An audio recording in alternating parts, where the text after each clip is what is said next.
a world without shadow. In the beginning, there was no darkness, no grief, no ache in the bones at the end of a long day, no tears, no shame. There was only light, living light, and a garden so perfect that words, even the most beautiful ever written, fall short of describing it.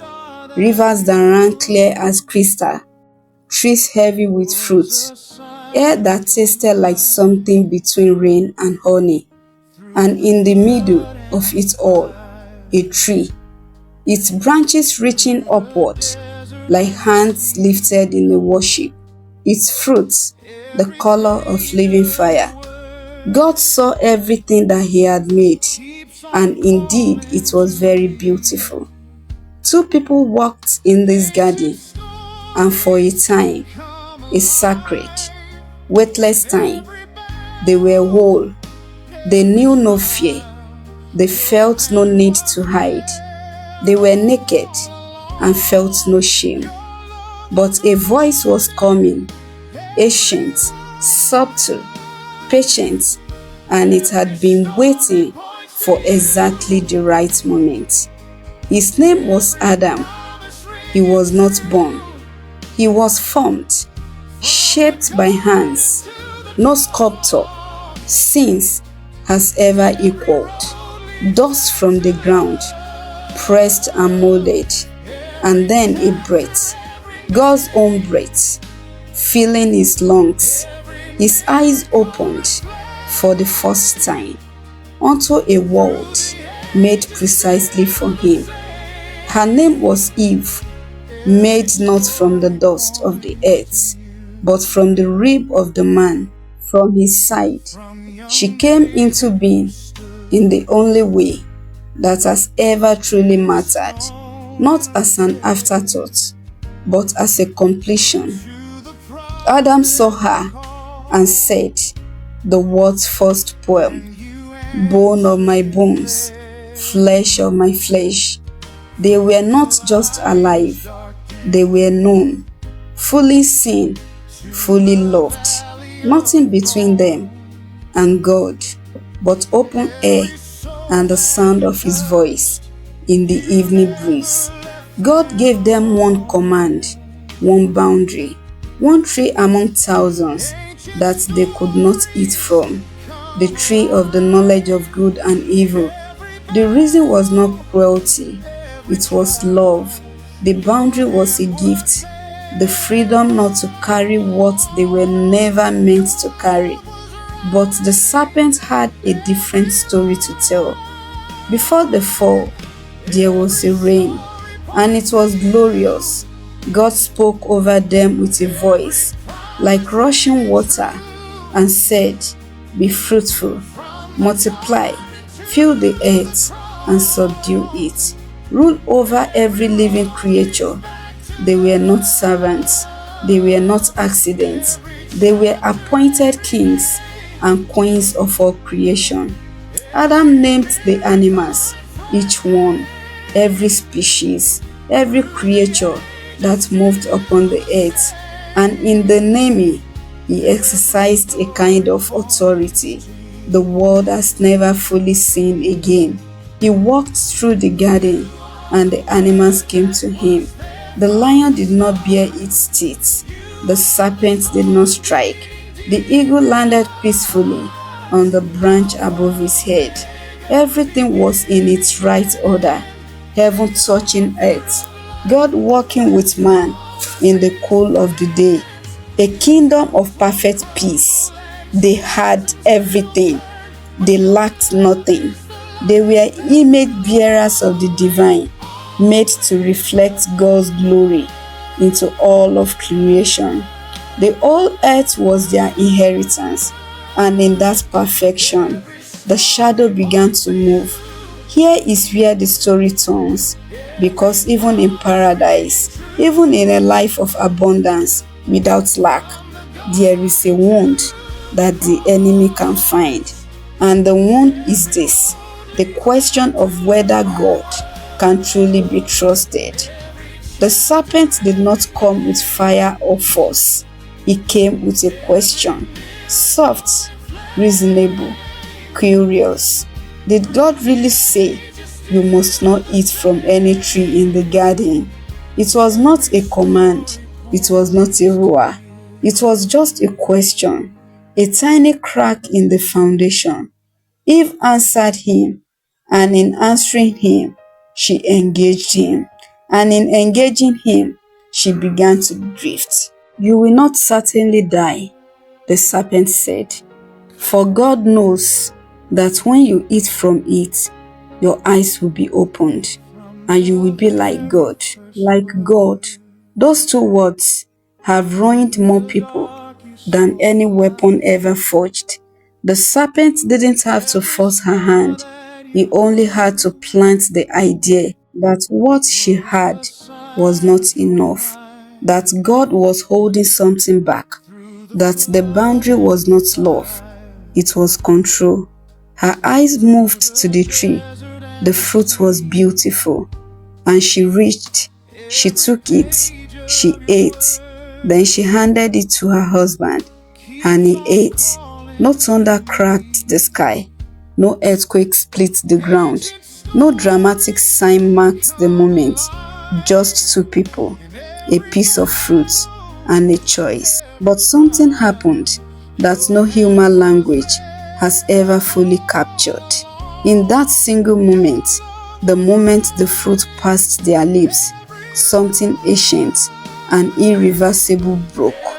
The connection between heaven and the earth, between God and man, between the divine and the human, it shattered. Their eyes opened, just like the serpent said. But what they saw was not what they expected. They looked at each other, and for the first time, they felt it. Shame, a hot, suffocating wave of it. They scrambled for fig leaves. For the first time in human history, a person tried to hide from God. Then the sound came, the sound they had always loved, the sound of God walking in the garden in the cool of the evening. His voice broke through the trees. "Where are you?" Not because he did not know, he always knew, but because he wanted them to hear the ache of his voice. He wanted them to feel what their hiding had caused. The consequences fell like stones: pain in childbirth, sweat on the brow, ground that will resist them, a world that had once bent to serve them, now pushing back, thorns and thistles rising where flowers once bloomed, death, the word that had never existed in their vocabulary, now carved into the very fabric of their future. And then, the worst of it, exile. Two angels with flaming swords barred the entrance to the garden. They could not go back. The tree of life, the tree that would have sustained them forever, was now beyond their reach. They walked east of Eden, away from the presence of God, away from the life they were made for, into a world that would never again be what it was. But even in the course, there was a whisper, a promise buried in the judgment, spoken not to Adam and Eve, but to the serpent itself. "I will put enmity between you and the woman, and between your offsprings and hers. He will crush your head, and you will strike his heel." One day, a child will come, and what was lost will not be lost forever. Thousands of years will pass. Empires will rise and fall. Wars would flood the earth with grief. Mankind will chase every shadow, every pleasure, every idol, searching for the thing they lost in the garden, not quite able to name it. And then, at the fullness of time, a child was born, not in a palace, in a stable, the most humble of entrances for the most consequential arrival in the history of the world. He grew. He walked among the broken. He touched the untouchable. He spoke peace to storms. He raised the dead. And then he walked toward a cross, not stumbling, but choosing, carrying in his body everything Adam and Eve had unleashed on the world. He went to the cross as the last Adam, the one who, where the first Adam said, "My will," said instead, "Your will be done." The ground shook, the veil in the temple tore, from top to bottom, and 3 days later, death itself cracked open from the inside, and the one who entered it walked back out. The serpent had struck his heel, but he crushed his serpent's head. The garden had been lost, but a new creation, a new heaven and a new earth was now on its way. The story of the fall is not just a story about two people in a garden thousands of years ago. It is the story of every human being who has ever lived.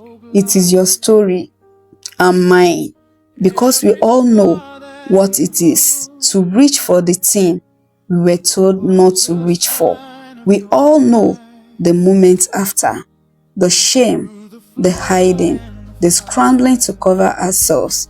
We all carry the echo of Eden, the ache for a wholeness we can almost remember, but cannot quite return to on our own. The fall of man is not the end of the story. It is the reason the story was written. God did not abandon Adam and Eve in their exile. He made coverings for them. With his own hands, he spoke a promise into the darkness before they even left. And everything that followed, every prophet, every promise, every covenant, was God closing the distance they had created. The tree of the knowledge of good and evil cost us everything, but there is another tree, a rugged one, outside the city wall, where the price was paid back in full. And because of what happened there, the way back to the garden is open. If the story of the fall moved something in you today, if you felt the ache of the garden, the weight of the exile, and the hope of the promise, share it with someone who needs to hear it. These stories have endured for thousands of years because they carry something no modern narrative can replicate: the truth of what we are, how we fell, and how we can be found again. Subscribe and press the bell, because the next story is one you will never want to miss, and the journey back to Eden has only just begun.